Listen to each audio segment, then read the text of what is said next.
Hi everyone. In today's video, we're going to talk about a very interesting Australian coin. It's the 2001 50-cent centenary of Federation coin.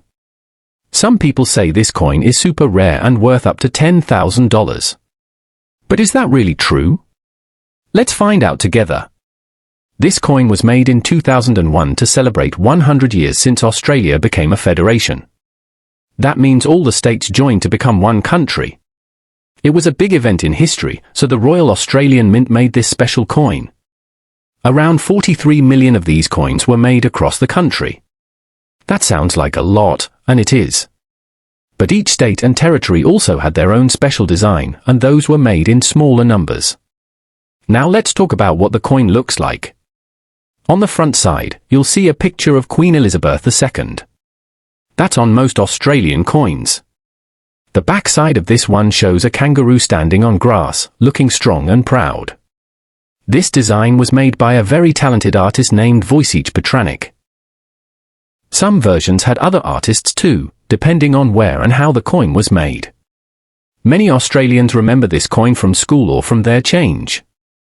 Now, you might have seen some people online or in coin groups saying that this coin is worth $10,000. That would be amazing, right?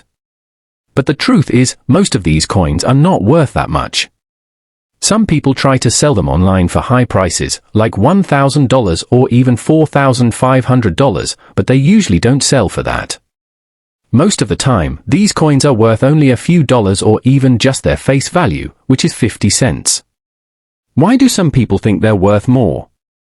It's because of something called errors. Sometimes when coins are made, a mistake happens at the mint. This can make the coin a little different from normal ones. Collectors love error coins, and they often pay more money for them. But not all errors are rare, and not all are valuable. One error that people talk about is called the double rim or Ruzilla error. This means there are extra lines or rims near the edge of the coin, usually near the kangaroo's tail. This looks interesting, but it's actually quite common. A lot of these coins have that kind of doubling. Because so many have it, they are not very valuable. Maybe you can get $2 to $5, but not more. Another error is called machine doubling. This is when some parts of the design look like they've been stamped twice. You might see small extra lines or shadows around the letters or images. This is from the way the machine hits the coin during minting. It sounds special, but it's also very common. Coins with this type of error are not worth a lot. Most collectors will not pay much for them. Now, here's one error that can be worth more money. It's called a rotation error or upside die. This happens when the front and back of the coin don't line up properly.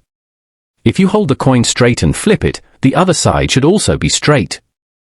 But with a rotation error, it might be turned to the side, like at 3 o'clock, 6 o'clock, or 9 o'clock. Some collectors try to find coins in different positions like this and build a full set of all angles. That's when the value can go up. A full set of rotation error coins has sold for $1,500 to $3,000. That's the highest value people have seen for this coin. But even those full sets don't reach $10,000. Just to be clear, the coins in those full sets were not all 50-cent coins.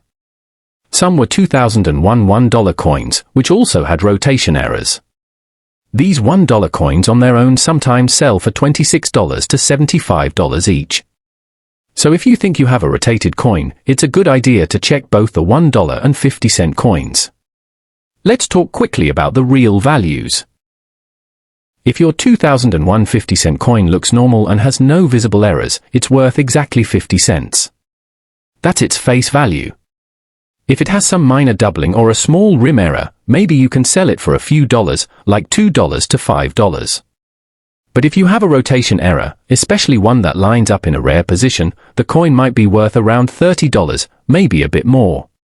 A full set of rotation coins with all the different clock angles can sell for up to $3,000, but again, that is rare.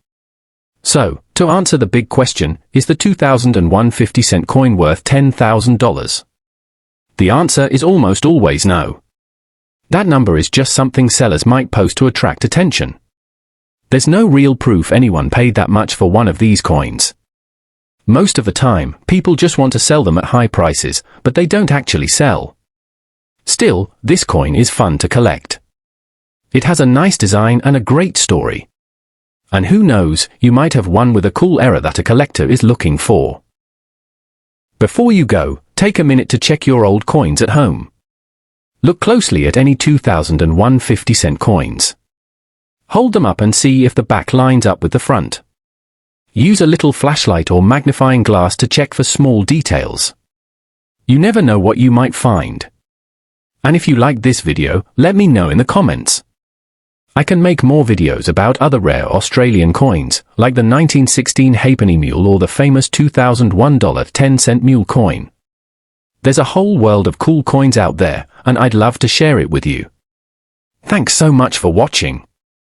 And as always, happy collecting!